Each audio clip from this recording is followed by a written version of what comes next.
ये कलयुग है ना, तो कलयुग का ये दोष है कि गलत काम करने में तो रुचि होती है, गाली बोलने में तो रुचि हो जाती है और बोल लेते, लेकिन भगवान का नाम लेने में ये कलयुग का प्रभाव है कि तकलीफ देता है। लेकिन एक भारी सद्गुण भी है। कलयुग कहता है कि मैं जल्दी से भगवान का नाम निकलने नहीं देता, और अगर कलयुग में तत्परता से और प्रीति से भगवान का नाम ले तो उसका पाप फिर मैं टिकने नहीं देता हूं। ये कलयुग की विशेषता है कि कलयुग युग सम आन नहीं, जो नर कर विश्वास। रामचरितमानस में कहा कि इस कलयुग के समान कोई युग नहीं है।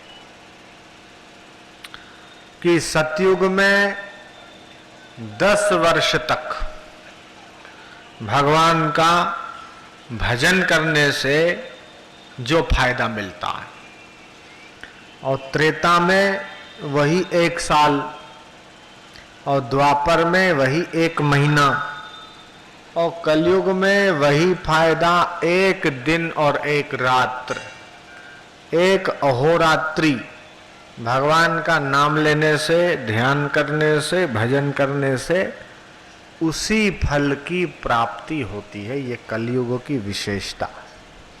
और ऐसा मैं नहीं कहता हूं, ये कहते हैं 18 पुराणों के रचयिता भगवान वेदव्यास जी महाराज। जब ऋषि मुनि लोगों को मन में यह प्रश्न हुआ कि कौन सा ऐसा साधन शीघ्र फलदायी है, कौन सी ऐसी उपासना जीव को जल्दी से सुख शांति और आनंद पहुंचाने में कारगर सिद्ध हो सकती है। किसी ने कहा यज्ञ, किसी ने कहा स्वाध्याय, किसी ने कहा तप, किसी ने कहा जप, किसी ने कहा कुछ। तो जब परिवार में बच्चों में मतभेद होता है तो अपने पिताजी से जाकर पूछते हैं, दादाजी से पूछते हैं कि बताइए ये क्या है, यह सच कि वह सच। ठीक इसी प्रकार ऋषि मुनियों में जब विवाद उत्पन्न हुआ तब उन्होंने वेदव्यास महामुनि, उस समय में ऋषि मुनियों में अग्रगण्य, परम तपस्वी, परम ज्ञानी, परम तत्ववेत्ता, जिन्होंने 18 पुराणों की रचना की, ऐसे वेदव्यास भगवान के पास जाकर विनय सहित प्रश्न किया।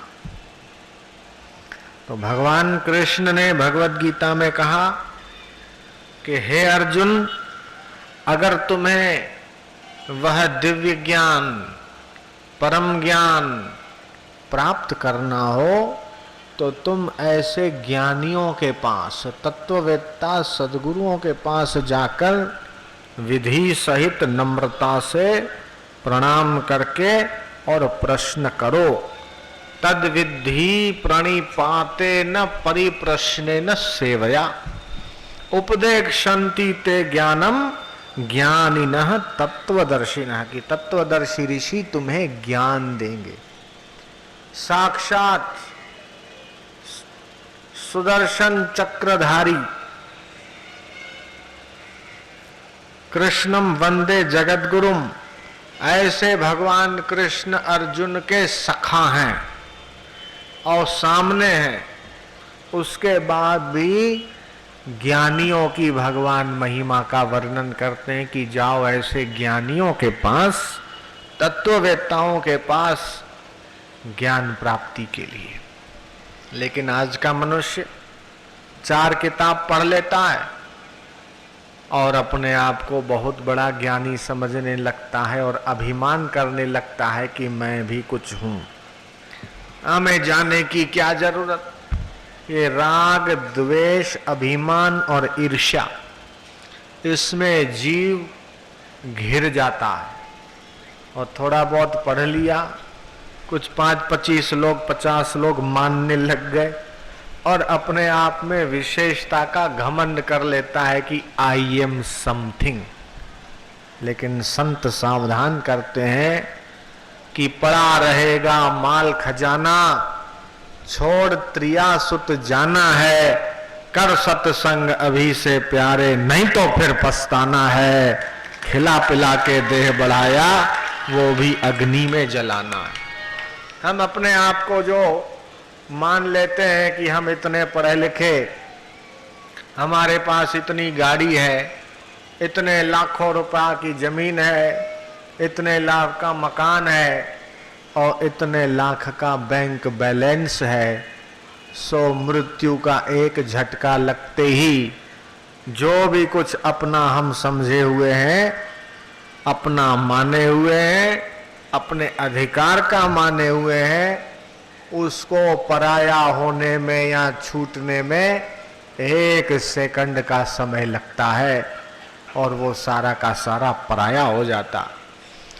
मृत्यु का झटका लगे और जबरन इन वस्तुओं को छोड़ना पड़े, इस अधिकार को जबरन छोड़ना पड़े, उससे पहले सत्संग में आइए, भगवान का नाम लीजिए, भगवान की कथा सुनिए, सतगुरु का संदेश अपनी बुद्धि में बिठाइए और इस नश्वर संसार के प्रति हम लोगों के चित्त में जो आसक्ति है, जो ममता है, जो कामना है, उसको काट डालिए और मरने के बाद मुक्ति नहीं, जीते जी मुक्ति का अनुभव कर पाने में सफलता प्राप्त कीजिए।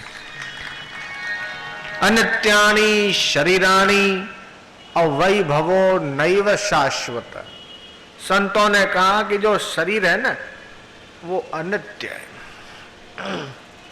चाहे किसी का भी हो, बड़ा राजा हो, बड़ा जमींदार हो, बड़ा सेठ हो कि गरीब हो, लेकिन सबका जो शरीर है वो अनित्य है। अनित्यानि शरीराणि और वैभवो नैव शाश्वत। जो वैभव दिखाई दे रहा है वो भी शाश्वत नहीं है। और नित्यम सन्निहितम मृत्यु, दिन प्रतिदिन मृत्यु नजदीक आ रही है। क्या करना चाहिए? तो कहा कर्तव्यो धर्म संग्रह, कि धर्म का संग्रह करें। आप जिस पोस्ट पर हैं उस पोस्ट पर होते हुए आप अपने मन से, वचन से, कर्म से खुद अपना कल्याण कर सकते हैं। अपने संपर्क में आने वालों को भी अच्छे रास्ते लगाकर पुण्य अर्जित कर सकते हैं, आपकी योग्यताओं का सदुपयोग कर सकते हैं। तो ये जो 2 दिवसीय सत्संग समारोह है, हरदा में हम आए थे। हरदावासी काफी समय से पीछे पड़े थे, तो सोचा बैतूल भी नजदीक है और बैतूल में भी सत्संग की, ज्ञान की गंगा बहे, तो इसमें देखो श्रोता का भी भला और वक्ता का भी भला। ये भगवत कथा सुनने वाले श्रोता और भगवत कथा करने वाला वक्ता, इस संसार में दोनों ही मुश्किल है। संसार की चर्चा करने वाले तो कई हैं, लेकिन भगवान की अगर चर्चा करें तो भगवान हमारे मन में, हमारी बुद्धि में, हमारे जीवन में प्रविष्ट हो जाएंगे।